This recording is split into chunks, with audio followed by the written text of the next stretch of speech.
that the bot driven by artificial intelligence or AI has been added in the list of unfair means for the exams conducted. CBSE ने 10-12 के board exams के लिए chat GPT को ban कर दिया है। देशों में बैंड है क्योंकि स्टूडेंट्स के क्रिटिकल थिंकिंग और प्रॉब्लम सॉल्विंग स्किल को बिल्ड करने से रोकता है। जो सीबीएसई ने चैट जीपीटी को इसलिए बैन किया था क्योंकि उसको लग रहा है कि अगर बच्चे चैट जीपीटी को ज्यादा यूज करने लग गए तो उनकी क्रिटिकल पावर खत्म हो जाएगी, जो कि पूरी तरह सच नहीं है।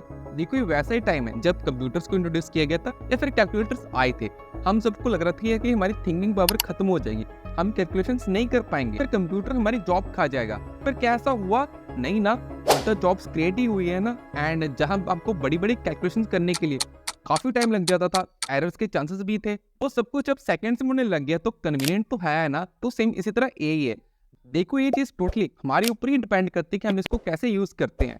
अगर आप सिर्फ इसको असाइनमेंट करवाने के लिए, अपना होमवर्क करवाने के लिए यूज कर रहे हो तो आपका काम तो नहीं होने वाला। बट अगर आप चाहते हो तो रिसर्च करोगे, इसको नई नई चीजें सीखोगे, एक डिफरेंट पर्सपेक्टिव सोचने की कोशिश करोगे, तो आपके लिए बहुत हेल्पफुल होगी।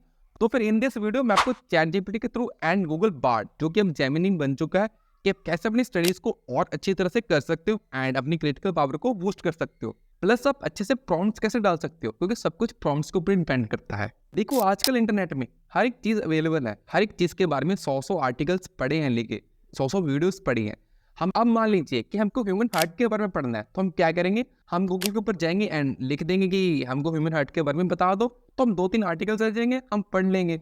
तो ये ना एक बोरिंग वे है। तो अब हम क्या करेंगे? हम सिंपल से गूगल जेमिनी के ऊपर या फिर चैट जीपीटी के ऊपर जाएंगे एंड ये प्रॉम्प्ट डालेंगे। प्रॉम्प्ट ये होगा कि treat yourself as my science teacher and explain me what is human heart and how its work in detail. And अगर आपको समझने में मुश्किल आ रही है तो एंड में लिख देना कि teach me like a kid. तो हार्ट के बारे में सब कुछ सामने लिखा आ गया, हम इसको अच्छे से पढ़ सकते हैं एंड समझ सकते हैं।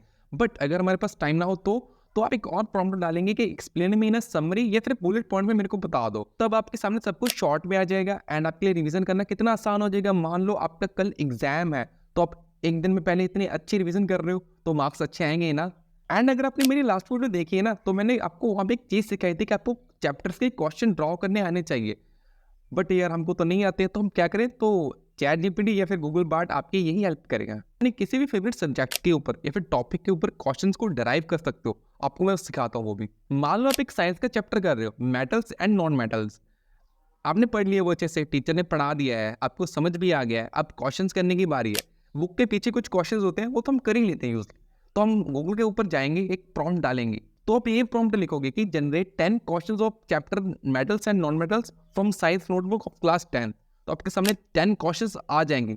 एंड इफ एनी केस अगर आपके वो क्वेश्चंस आपके बुक के साथ वाले से मिल रहे हैं ना, तो आप उसको फिर लिख दो कि these are already mentioned in my notebook, I need more. तो आपके सामने और क्वेश्चंस आ जाएंगे, आप उनको सॉल्व करके देखना कितना मजा आएगा। एंड इवन इसके थ्रू आप अपने एक टेस्ट भी जनरेट कर सकते हो। तो आपको एक प्रॉम्प्ट डालना है कि please make MCQ based test of 10 questions from same chapters means metals and non metals. तो आपके सामने 10 क्वेश्चंस आ जाएंगे। तो एक एग्जांपल यहाँ पे मेरे सामने है कि rusting of iron is an example of physical change, chemical change, radioactive day या फिर फेस चेंज, व्हाटएवर जो आपको आंसर लग रहा है, आप प्रॉम्प्ट में उसका आंसर दे सकते हो। एंड आंसर देने के बाद आप इससे एक और चीज मांग सकते हो जो आपको टीचर से मांगने से शर्म आती है, वो है फीडबैक। सिर्फ एमसीक्यू बेस्ड टेस्ट नहीं, आप बड़े टेस्ट भी दे सकते हो यहाँ पे एंड अपने आंसर को रिव्यू कर सकते हो एंड से पूछ सकते हो कि क्या ये मेरा आंसर एग्जाम में वैलिड रहेगा, जो मैंने लिखा है क्या वो मेरे एग्जाम के पॉइंट ऑफ व्यू से सही लिखा है मैंने, आप चेक करवा सकते हो।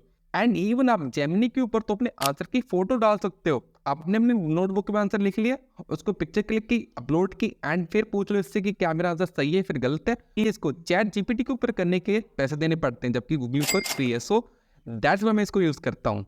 कभी कभी कोई टॉपिक अच्छे से हमको समझ नहीं आता है तो तब हम कोशिश करते हैं कि हम किसी और टॉपिक के साथ उसको लिंक कर दें। तो अब मान लीजिए कि आपको हीट ट्रांसफर के बारे में पढ़ना है, तो आप इसको वेदर पैटर्न्स के साथ या फिर क्लाइमेट चेंज के साथ लिंक करके पढ़ सकते हो। अब यार यही चीज़ें तो गूगल पे मिलना थोड़ा सा मुश्किल है, तो चैट जीपीटी के ऊपर ये प्रॉम्प्ट डाल लीजिए एंड आपको अच्छे से डिटेल में सब कुछ समझ आ जाएगा।